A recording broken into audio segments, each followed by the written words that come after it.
ہونا چاہیے۔ اللہ توفیق بخشے کہ ہم سب روزے رکھیں۔ قانون اسلام ہے کہ آپ کو سال میں 1 ماہ روزے رکھنے ہیں۔ اس قرآن میں زکوٰۃ و خیرات ادا کرنے کا حکم ہے، ہونا چاہیے۔ کیوں؟ کیونکہ زکوٰۃ و خیرات ادا کرنا قانون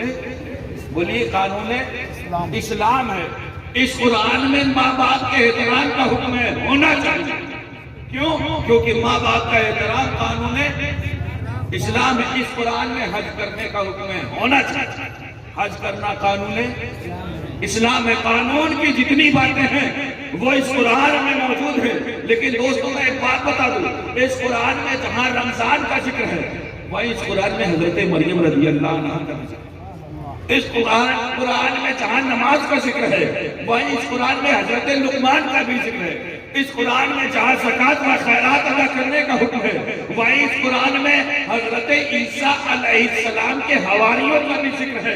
معلوم ہوا یہ قرآن ہمارا ذہن کسی اور بات کی طرف بھی لے جانا چاہ رہا ہے۔ یہ قرآن کسی اور بات کی طرف بھی انڈیکیٹ کر رہا ہے۔ یہ قرآن کسی اور بات کی طرف بھی اشارہ کر رہا ہے۔ یہ قرآن یہ کہہ رہا ہے دیکھو تم نماز پڑھو مگر یاد رکھو، دیکھو تم روزہ رکھو مگر یاد رکھو، دیکھو تم حج کرو، قانون اسلام پر عمل کرو، ماں باپ کا احترام کرو مگر یاد رکھو یہ جو حضرت لقمان کا ذکر ہے، یہ جو حضرت مریم رضی اللہ عنہا کا ذکر ہے، یہ جو حضرت عیسیٰ علیہ السلام کے حواریوں کا ذکر ہے، یہ جو حضرات اصحاب کہف کا ذکر ہے، یہ قرآن ان کا ذکر کر کے بتا رہا ہے کہ عبادت کرو لیکن ساتھ ساتھ اللہ کے نیک بندوں کا بھی ذکر کرتے رہو، ان کی یادیں بناتے رہو۔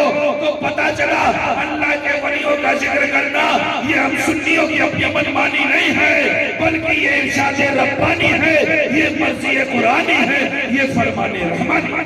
نعرہ تکبیر، نعرہ رسالت، جشن غوث الورا، اولاد غوث اعظم، نعرہ رسالت۔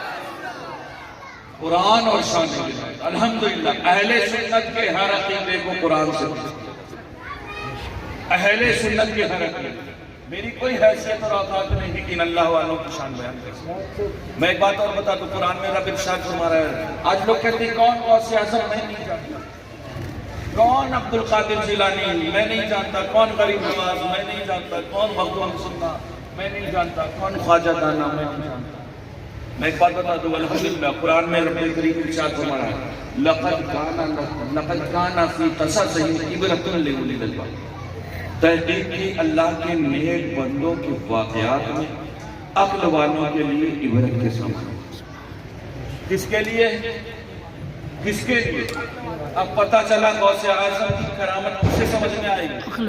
میری بات ہو تو میرا گریبان پکڑے، فیضان کی زبان ہے، رحمان کا کلام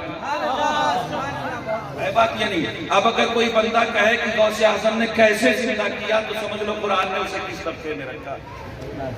اب کوئی کہے کہ انا ساگر کاسے میں کیسے سنتا تو قرآن نے اشارہ فرما دیا کہ اللہ کے نیک بندوں کے واقعات عقل والوں کے لیے عبرت کے سامان موجود۔ اور میں ایک بات اور بتا دوں، اسی قرآن میں رب کریم دوسری جگہ ارشاد فرماتا ہے، انما ولیکم اللہ، بے شک اللہ تمہارا ولی، ورسولہ، اور اس کے رسول تمہارے، والذین یقیمون الصلاۃ ویؤتون الزکاۃ وهم راکعون، اور وہ تمہارے ولی جو نماز کو قائم رکھتے ہیں، زکوٰۃ کو ادا کرتے رہتے ہیں۔ اور آج وہم راکعون علماء موجود ہیں، ان سے پوچھیں یہ آپ کو بتائیں گے۔ وہم راکعون کا معنی یہ ہے، تفسیر مفسرین فرماتے ہیں یعنی عاجزی اور انکساری کا۔ اللہ ولی، ہم سنیوں کا یہ عقیدہ ہے کہ اللہ جیسا کوئی ہو سکتا ہے؟ وَرَسُولُهُ، اور اس کے رسول تمہارے ولی، ہم سنیوں کا یہ بھی عقیدہ ہے کہ اس کے رسول جیسا ہے، بات یہ نہیں۔ وہ دوسرا طبقہ ہے جو رسول کو اپنی طرح کرتا ہے بات یہ نہیں، لیکن اس